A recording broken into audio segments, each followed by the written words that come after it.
Hello, fifth grade. It was so great to see you on the Zoom yesterday, and I know we have so many unanswered questions today that we want to dive into, like, is Inera going to live? Is Nethro going to live? What's Kala going to do? Will she find out about Inera? So many things. All right, let's take a look at our vocabulary for this chapter first. Let me see if I can move my face out of the way. I'll just have to move it around. Whoa, what is going on? Okay. Our first word up here at the top column is edifice. That's a big building. I'm thinking it's a large stone edifice in our chapter. We'll see when we get there. Attaché.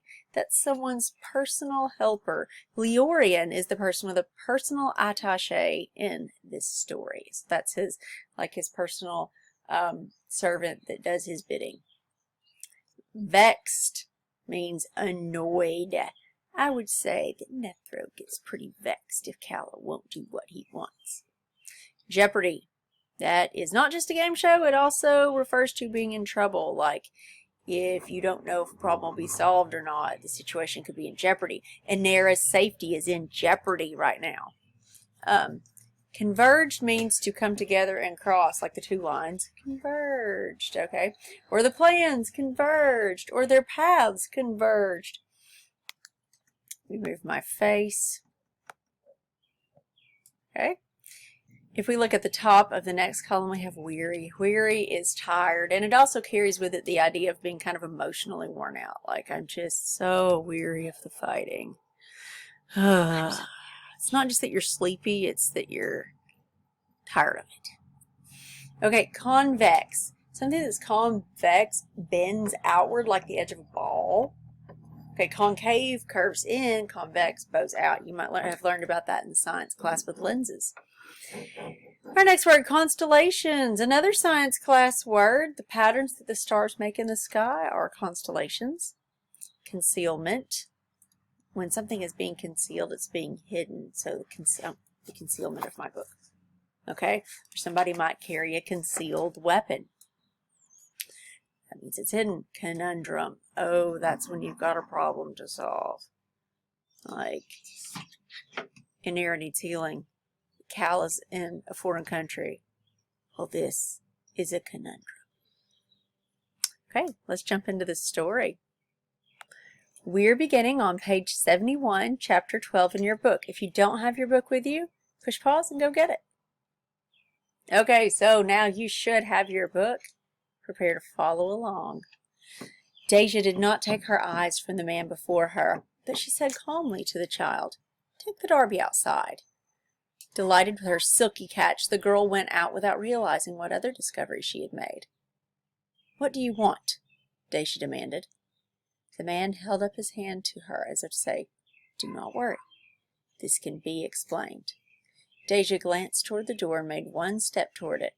The Capnosian leaped the grain bags and sprang into the doorway. He spread his hands to either door jamb. "Wait!" Deja heard the Capnosian accent, even in that one word, as she read his uniform right down to the leather-soled boots.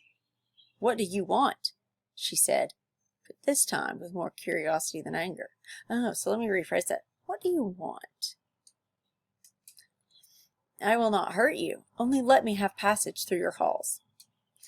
At this hour, there was no one in this huge edifice her mother called home, except herself, the child, and an ancient woman who used to cook but now mostly slept by the fire.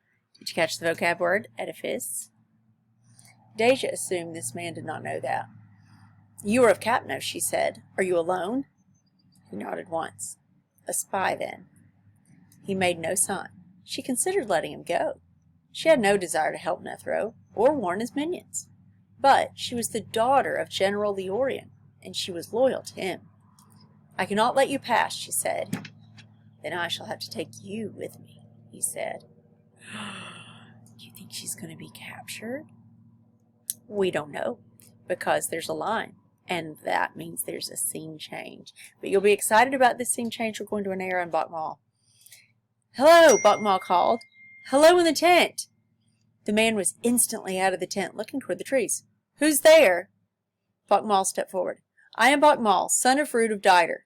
He held his hands out before him, palms up. I mean no harm. Like this, like, hey, no weapons. I'm not here to hurt you. The man was now joined by his daughter. He said, say what you want. The horse there belongs to someone I know. Inera of Dider. Her grandmother is Calla of Dider. The man drew in his breath sharply. How long have you been standing there? Only a little while. I've tracked her from the car to here. How do you know her? She stayed with us one night. She was on a journey to Capnos in place of one of their captains. The man took this news in. It explained how an ordinary girl had come to have a horse like that one. It could also explain why someone had been chasing her. Come nearer, Bachmal of Dider. The boy walked forward in the early light. If she is your friend, you should know that she is badly hurt. Bachmal nodded. I heard you before. That is why I'm here, to tell you that Calla lives. My father will know where to find her. How far is it to your home? About a day, I think, if I make haste and never stop. The man looked at his daughter and back to Bachmal. Are you hungry, boy? I am. My daughter will give you some fresh Garuda. You will need a good meal if you mean to run all the way home. Scene change. So now we're going back to Miras. She's heard that Calla is at Stone Court and she wants to go visit her.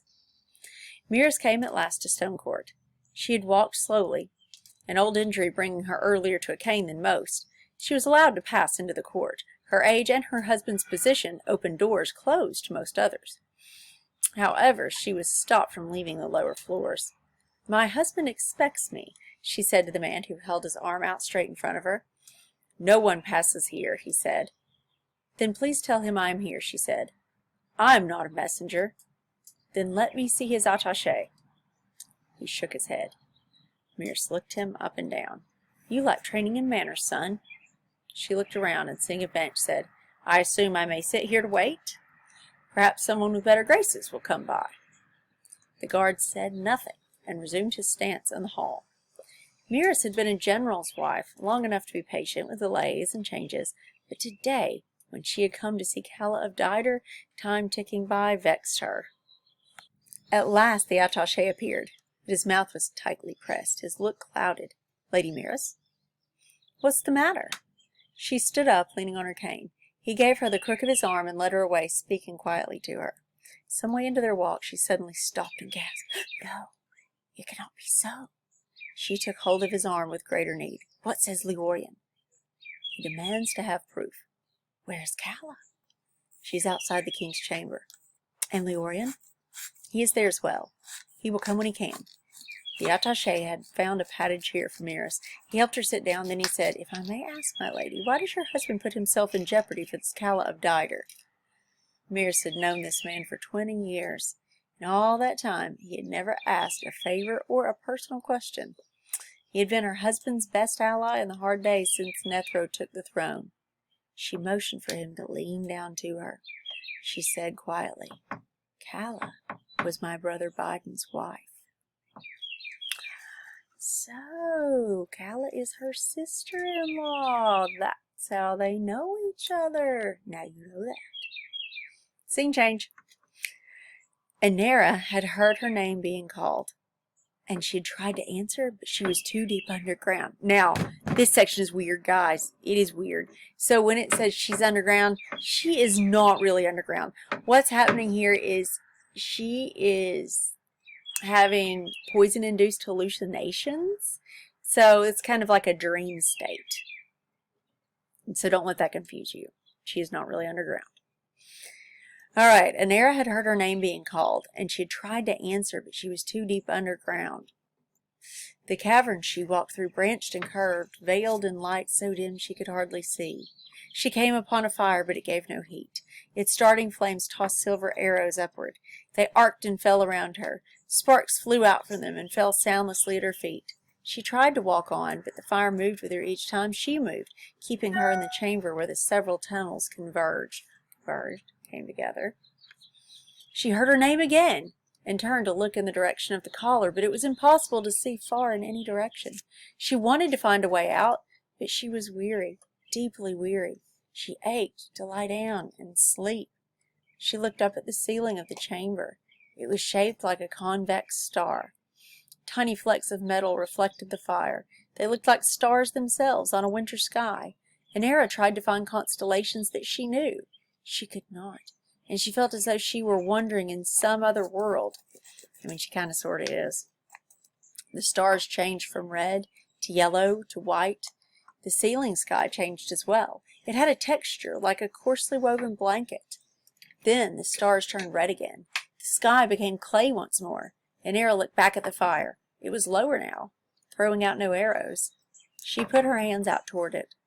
She longed to go home, but she could not think where that was anymore. Scene change again. It's starting to get annoying, isn't it? The scenes change so fast, like you're just wanting to know what happens, and no, you can't. Cuts to commercial. Okay. Deja with the Captain Ocean in his Sarden uniform. So the guy from Captain is dressed like he's from Sarda. Passed through her mother's home and out into a street running east and west on the north side. A man pushing a cart passed them. The spy chose to go out the north gate. The guards, if they were looking for someone, would not be expecting an intruder to go out the way he'd come in. He would try concealment by the obvious. Deja tried to catch the cartman's attention, but he did not raise his eyes from the pavement. The man and woman seemed to any who happened to notice them to be just a lady and an officer. When they reached the gate, the old man there bobbed his head to her and said, "Good day, Lady Deja, Captain." Deja darted her eyes downward to her companion's boots and back to the gatesman, but the man only smiled at her. Now, the reason she darted to the boots is because Sardins wear iron boots and his boots were soft. The pair passed through the walking gate and were quickly outside the city. "I apologize for the walk ahead," the man said. For the first time in a long time, Deja laughed. The man looked at her with wide eyes. Deja said, "I would think you had more to apologize for than that." She grew serious again. "Where are you taking me?" North. He had been wondering himself what he was going to do with this prisoner. Dinar would have to solve that conundrum. Conundrum, vocabulary word, means a problem. What are we going to do? Dinar better figure it out. Okay. You have a quiz to do today. After you're done reading, which at this point clearly you are, you take the quiz and hit submit. Good luck. I'll see you tomorrow.